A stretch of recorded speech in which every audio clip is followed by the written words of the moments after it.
Welcome to the Alcohol Free Revolution podcast. My name is James Lloyd.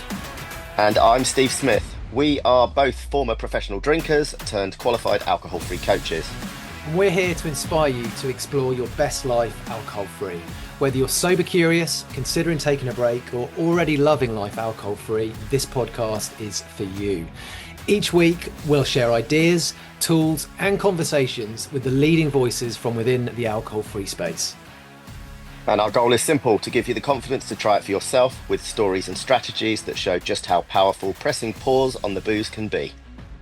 I coach high achievers, leaders and entrepreneurs who want to reset and regain control of their relationship with alcohol.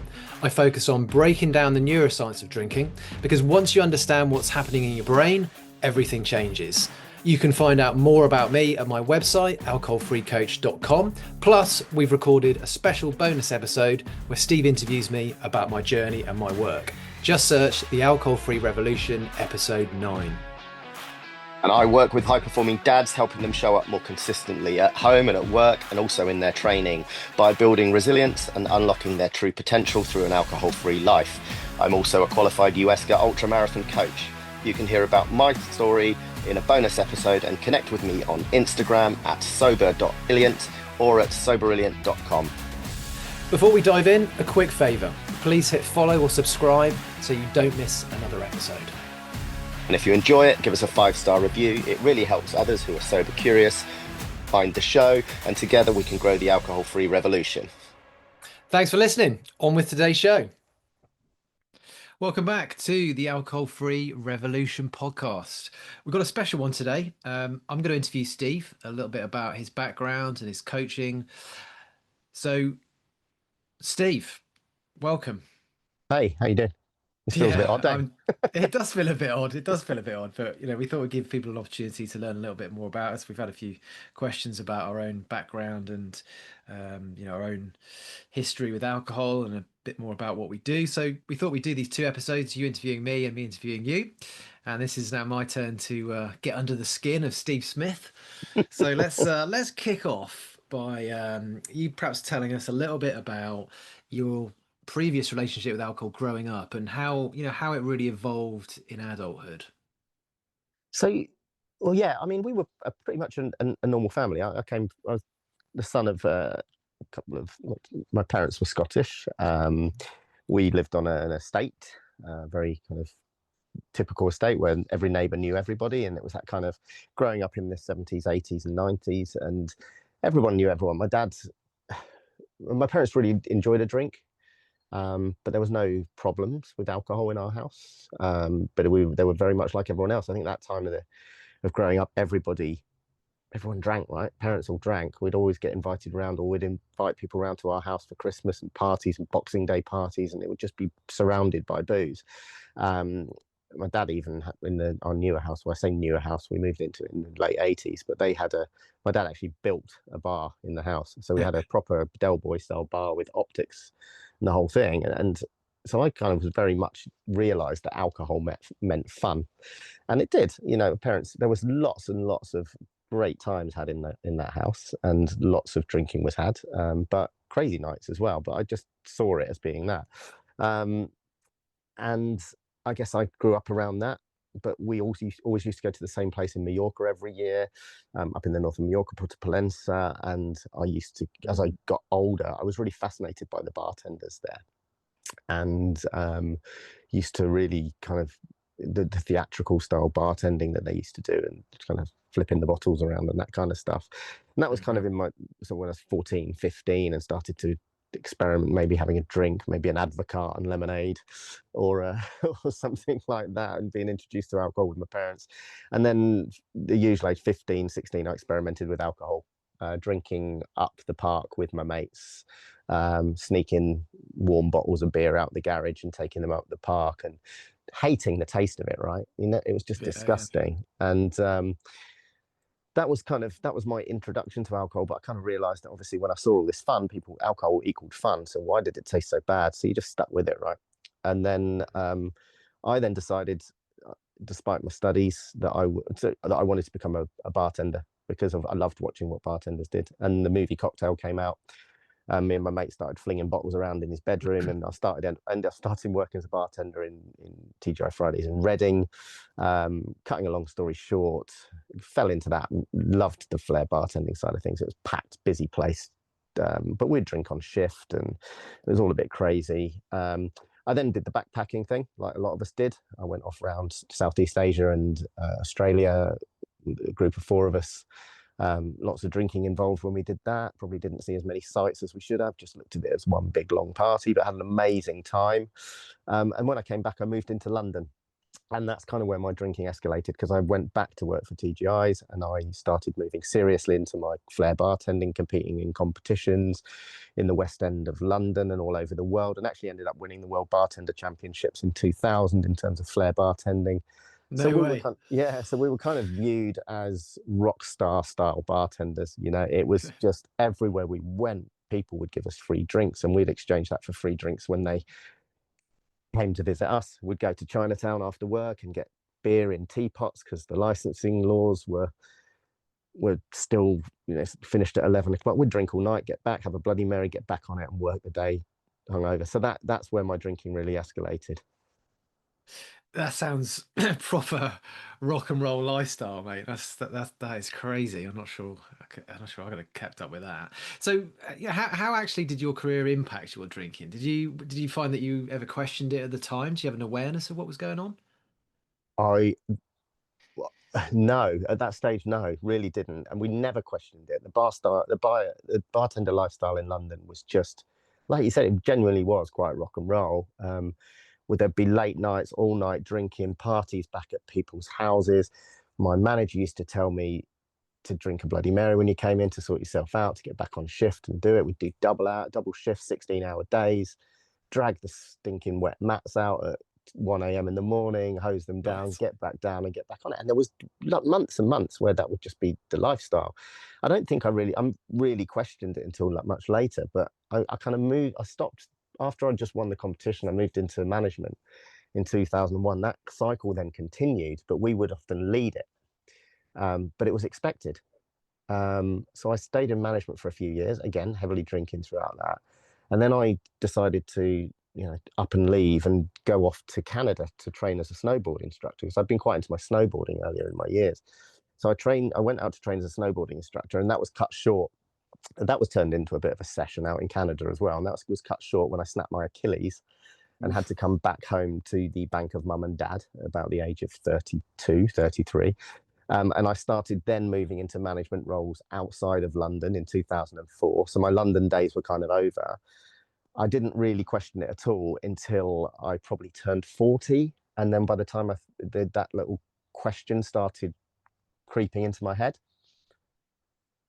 So yeah, I think that's pretty common. We hear that a lot, right? So was there a rock bottom then? There wasn't any kind of rock bottom moment, or was this No, no? no, I never had any rock bottom. I mean, I got into many scrapes, particularly in my 20s and 30s. But no, when I say scrapes, they were just stupid mistakes, really.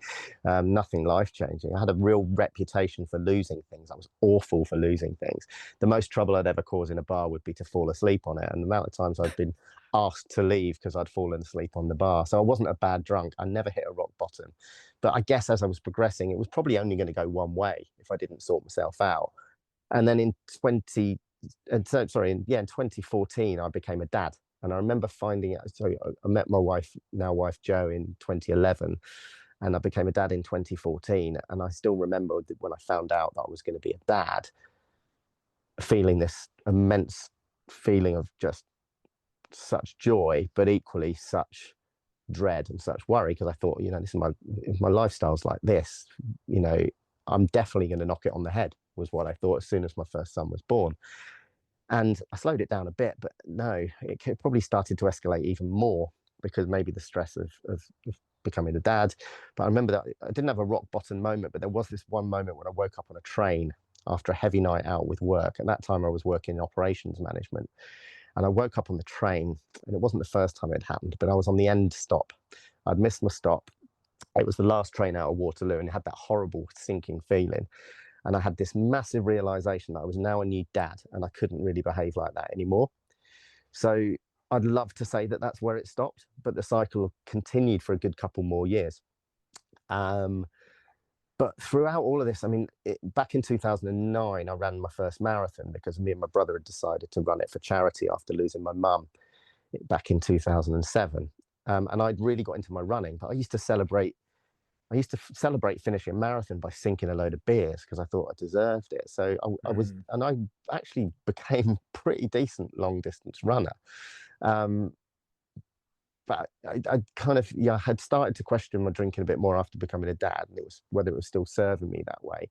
Um, but I would start to maybe think about taking the odd break here or there. And when I did, it started to concern me that maybe from time to time I couldn't finish that break, whether it was a dry January or a Stoptober. I don't think Stoptober existed in the time at the beginning, to be honest with you. But yeah, I found out that I maybe couldn't finish that time, or I would fail pretty easily. So that raised concerns for me. Yeah, I know what you mean. I think when you go back a little while, dry January wasn't really a mainstream thing until quite recently. So, taking that length of break just didn't really happen for most people. So when did you feel then you wanted to take a longer break? So it was obviously all playing on my mind, and I started to get more seriously into my running. And I started cycling a lot more because I live in Surrey and we've got some gorgeous hills to cycle around here. So I bought myself a Okay. road bike, and then I did an event. I'd done the London Marathon. I did an event called the Ride London, Prudential Ride London, which was a 100-mile ride. And then I decided that there was this massive dinner plate style medal that they did, that basically, if you completed all three of the London Marathon events, the final one being the 2-mile swim in the Serpentine, would be that you could win this London Classics medal. So I thought, I'll have some of that. And I did it. So I completed that. And then I started to think about whether I could do all of that in one day. And I'd heard about Ironman. So that was basically the same thing. So the Ironman is a 2.4-mile swim, 112-mile bike ride, and a 26.2-mile run. So a marathon, basically. And I'd kind of started to increase. I'd done the odd ultra marathon. I got very much into trail running, and I started to take my running and my triathlon a little bit more seriously, or my ultra marathon running a bit more seriously. So in 2021, I signed up to do Ironman UK. And that's when I decided to take a longer break, because I decided, you know what, I can't train for something as monumental as this without stopping drinking. And not stopping drinking necessarily because I thought that the drinking was going to affect my training, more like having 2 kids and the time this is going to take, I need to get up and be in the pool at 6 a.m. basically. And then I started to surprise myself to see how much quicker my running was becoming, and my cycling, probably due to the loss of weight. So cutting a long story short, because this isn't a podcast necessarily about running, I managed it. So after 1 year of going alcohol free, and I started to see the gains, I completed Ironman UK in 2021, and I was practically 1 year alcohol free at the time. That is incredible. I mean, even in the short time that we've known each other, I know how important, endurance events are, what a big part of your life they are. So, how's all that changed since you walked away from alcohol? I mean, it literally has, that side of my life has literally taken off for me. I don't believe that necessarily in addictive personalities, but I kind of do, because ultimately that became my new, well, was I addicted to alcohol? I don't know, but this, in some form, of course, I was. But that became my new addiction. So it literally took off for me. So I started really getting into my ultra running, and realized I was getting pretty good at it. So in 2021, I then ran my first 50-mile race. So I did a 50-mile ultra marathon called the Centurion South Downs Way 50, Oh which was yeah. ran across the South Downs Way down from Worthing to Eastbourne. And then in 2022, I doubled it, and I did my first 100-mile race, which ran the length of the Thames Path from Richmond upon Thames to Oxford in just under 24 hours. And then in 2024, I then went really too far and completed my first 200-mile race. So I did a solo, well, it was actually 207-mile race in around a big loop of the south of the UK called the Centurion Winter Downs 200. So not only was it a 200-mile race, it was held practically winter solstice in the middle of December, running with 16 hours of darkness a day, solo for 3.5 days, and sleeping for like 6.5 hours. But so yeah, it took off, and I still love all of that. I've now completed 4 Ironmans, 3 half Ironmans, and it's a massive, massive part of my life. But I fully believe that going alcohol free has taught myself that I could do difficult things genuinely, because and still make a lot of I still make a lot of connection between the two, really, and being able to take on mental challenges like this. I mean, that is absolutely incredible. I mean, quite frankly, I think you're an absolute maniac. But I mean, it blows my mind some of those things that you've done. It's absolutely incredible. So, in terms of when when you first took that break, how did your friends and family take it? Because it's something that I mean, worries a lot of people. yeah, I mean, literally, they could not have been more supportive. Yeah, my wife Jo's been an absolute superstar, and my kids look up to the fact that I don't drink now. And I'm lucky enough that my friends I've known since, crikey, I mean, my best mate I've known since we were before primary school, and I've got friends that I've known since I was 10. Um, so yeah, they could not have been more supportive, and it was really, I had drinking friends, I suppose, through work. They were drinking buddies. We didn't fall out. I never had really anybody tell me or give me any grief for not drinking. Everyone was more than supportive, but my real friends really stuck by me so well. And why wouldn't they? Because they're great people. So, but it was a lot easier in that respect. And I think those things have moved on. I think there's still a bit of it, but I think genuinely the attitudes towards going alcohol free have changed massively now. Yeah, I think you're right. I think a lot of people have this concern about how friends and family are going to react, and it's never what you expect it's going to be. Most people generally get so much support. So outside of the running and and coaching, what are some of the other unexpected benefits that you've seen since going alcohol free, and particularly as a dad? Because I know obviously, like you mentioned there earlier on, you had a child. Yeah, I mean, I I think I'm a better dad. I believe I'm a better dad. I'm certainly more patient, but I'm not perfect, and the world isn't a perfect place when you stop drinking. It's yeah. I mean, but I do find that I have the clarity to deal with things so much better. I have more time for my kids. I'm more patient with my kids. It didn't happen immediately, but certain things like last year I started to learn to play the guitar with my boys, and I'd always wanted to play the guitar, and I'm not great by any means, but because I've got tiny hands, and I always made the excuse that I couldn't play because my hands were too small. But I started doing it, and I actually realised I can play, and I can string a few notes together, and that's actually just enough for me. And it's lovely that we play together, and it's lovely to be able to share that with them. And and I've got more time for my kids, and hopefully that shows. But the lovely thing with going alcohol free is I feel that actually grows every day, and it just gets better. It certainly doesn't go backwards. So I feel like I'm getting better in all of that, hopefully being a better dad, a better husband, and better Hmm. family, and also generally better at work. Although something else that happened up this year, that actually I was made redundant 3 months ago. But I think what sums up the clarity of it is that I've taken that opportunity to start building my business and start looking forward to the future with positivity and purpose, rather than just hitting the pub and drowning my sorrows and everything else. So that's been a real moment of clarity for me. So now that you're building up that business and you've become a coach, how has your personal journey shaped how you help others? So, well, yeah, I mean, as you know, we met last year training under Andy Ramage, We did. which was an amazing experience. Training and doing my diploma in coaching and positive psychology, as well as alcohol-free performance coaching. I've also taken on and qualified and taken the opportunity to study and qualify as a US ultramarathon coach as well. So there's that extra side to things. So, and all of these things I just would never have done without going alcohol free. I mean, it goes without saying I wouldn't have trained to be an alcohol free performance coach without going alcohol free.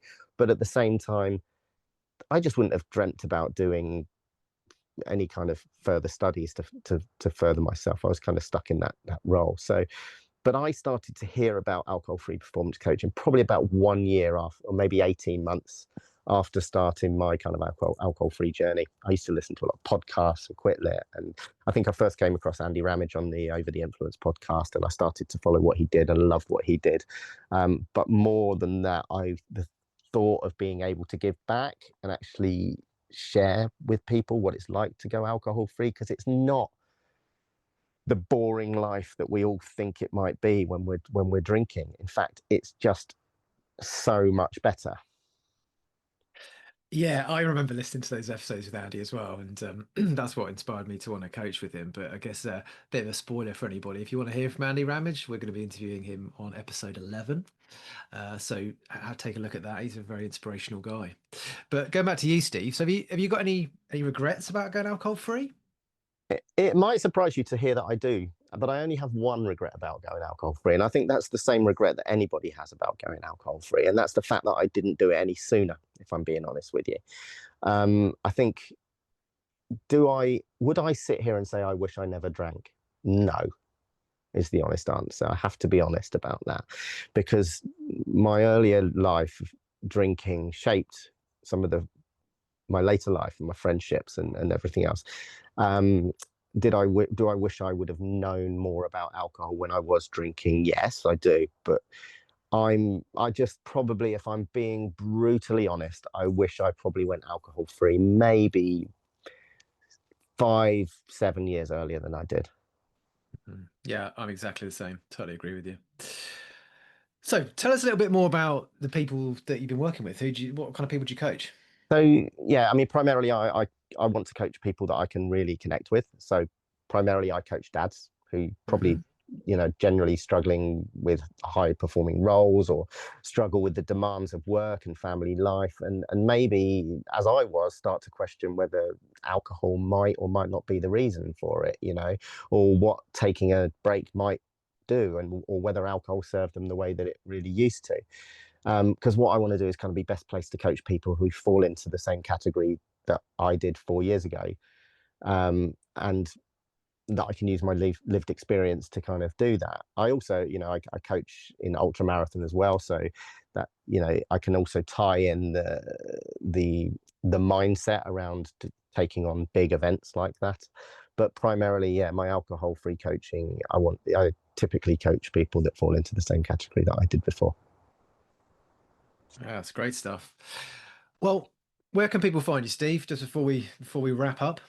So yeah, you can search either my name, Steve Smith, which is a really difficult search, or you can search my business name, which is Soberilliant. So that's on Instagram, and it's at sober.illiant, Soberilliant, or www.soberilliant.com, and everything you need to know will be in also the show notes. Brilliant. I've really enjoyed this. I mean, I really feel like I've got to know you a little bit better. So, and we're going to do a lot more of that over the next weeks, months, and years. So, thank you for sharing your story, and thank you for everyone who's listened. We'll see you Yeah, soon. great. Thanks, mate. See you See soon. ya. Take it easy. Bye bye.